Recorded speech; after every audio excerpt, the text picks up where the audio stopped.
The way we consume and share news today is largely rooted in social media outlets. The reason why it's crucial to look at what's being discussed online. From the hottest issues to trends for our daily social media minute, we're joined by Erica in the studio. Good morning. Good morning. Happy Friday. Yes.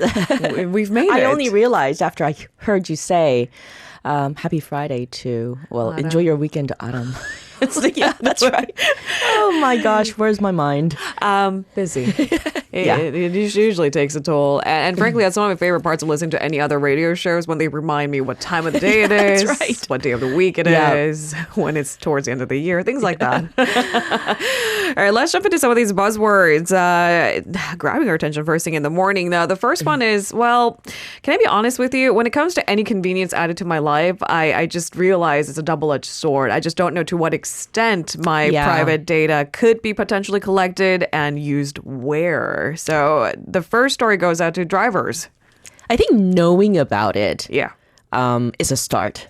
Awareness. Yeah, awareness. Okay. And a recent study of 25 global car brands found they all failed consumer privacy tests. The study was conducted by nonprofit Mozilla Foundation, and this research found that 84% of car companies review, share, or sell data collected from private car owners. Now, Mozilla found that all the car brands it reviewed collected more personal data than necessary. Also, the companies used this personal information they collected for reasons unrelated to the operation of a vehicle and also unrelated to a car brand's relationship with its drivers. Okay, so there seems to be a few question marks there. Then what would incline them to collect some of these data and sell it to whom? There are certain intimate information that would compromise our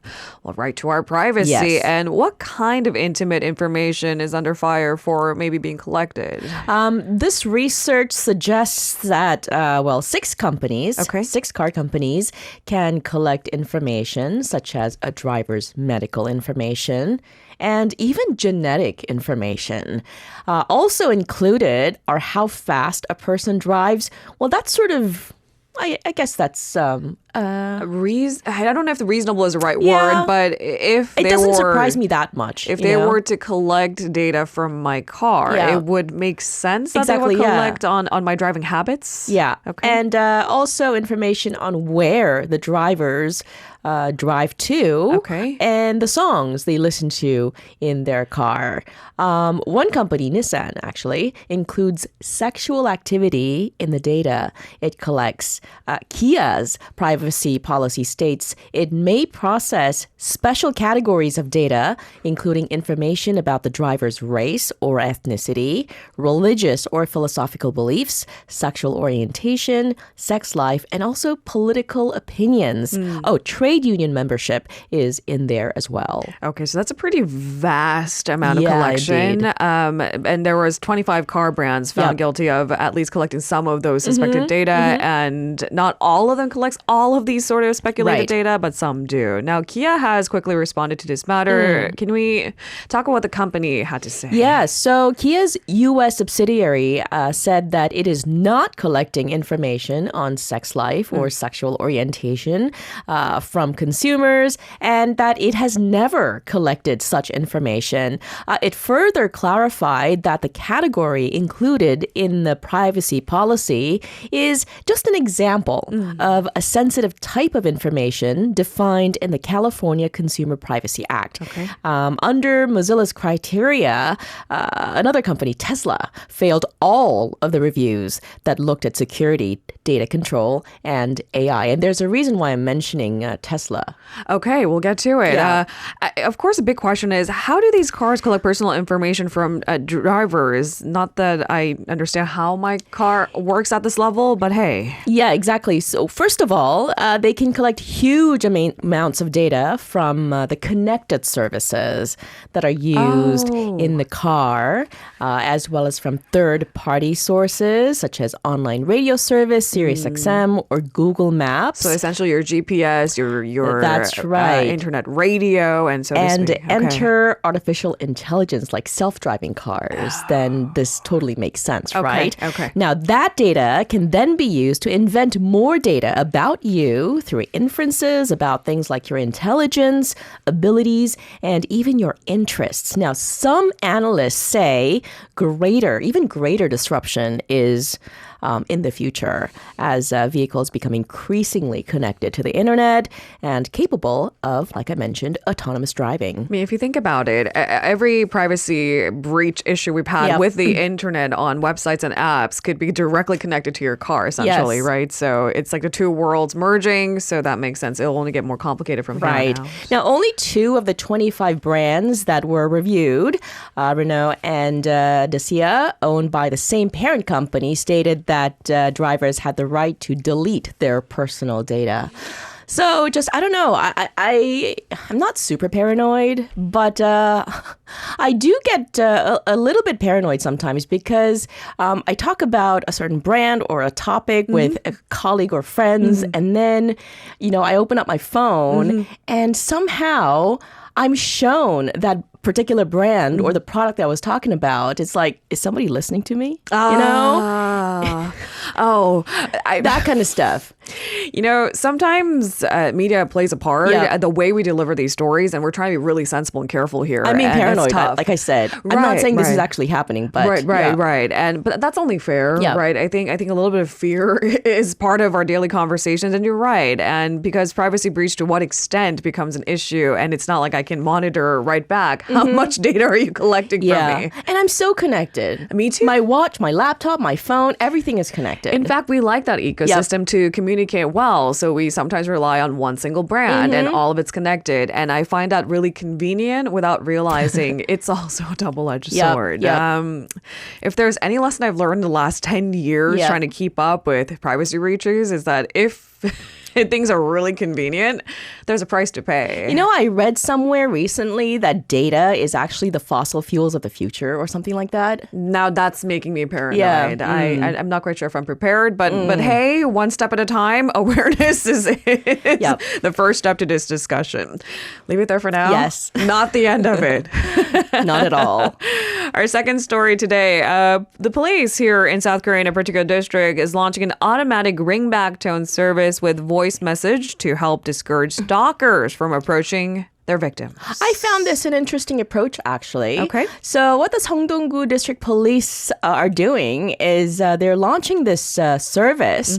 So when a perpetrator calls their victim, even after they receive a restraining order due to past stalking or domestic violence, they're going to hear a warning message, a voice message, as part of a ringback tone.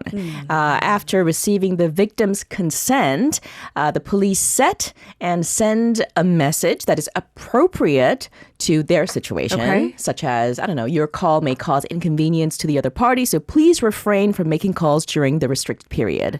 Something like that. It's like a gentle, audible reminder that you're not to approach the victim. Right, exactly. So Seongdong-gu Police Station and Seongdong-gu Office, they signed a business agreement yesterday to promote projects and various campaigns to prevent stalking and domestic violence. And like you said, the police explained that this kind of automatic voice message can remind offenders to refrain from perhaps approaching the victims, thereby discouraging threatening behavior and protecting the victims. I mean, there's a pretty wide spectrum of someone who might be found guilty of domestic violence, like you said, or someone who is found guilty of stalking and the severity of that. And I wonder, when it comes to most severe cases, if this doesn't help. However, again, it's to the discretion of the victim, yes, right? Exactly. Maybe to think twice about what they're about to do. All right. So here's the thing, a technical thing. Telecommunication companies charge users for ringback tone service. I'm not even sure how much. I use a standard one. I'm reminded. I don't know. I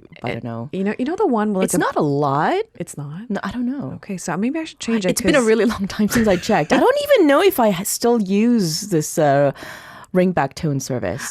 In Korean, we call it coloring. Right. And I didn't realize I had it until I had to go looking for my phone. And I realized I have one of the standards, and it's like the ones with the birds chirping and the water flowing, and it's not very good. I can't remember the last time I actually rung called me on my phone. All right, so who will pay for the fees incurred, even if it's minimal? Yeah, so Seongdong-gu office says it's going to pay for the ringback tone service fee charged to victims by the telecommunications companies. All right, small, hopefully helpful enforcement, and the victims would have the option to put this in their phones. Yep. All right, on to our final story today. A week doesn't go by without obsessing a little bit over Fu Bao. I mean, is a panda bear. And now her siblings. Right. Twin siblings at that. They kind of look more like a panda now. Oh, much more. All right, and now this week was all about emoji set for the 3-year-old Fu Bao. Yeah, we love our emojis. And Fu Bao is 3 years old, is the title of an emoji that was released in just one day after it was released. It's at number 1. Yeah, it's ranked number 1 on Kakao's list of emojis. The latest emoji actually serves as the second season to the previously popular Fu Bao is now 1-year-old emoji, which was launched 2 years ago.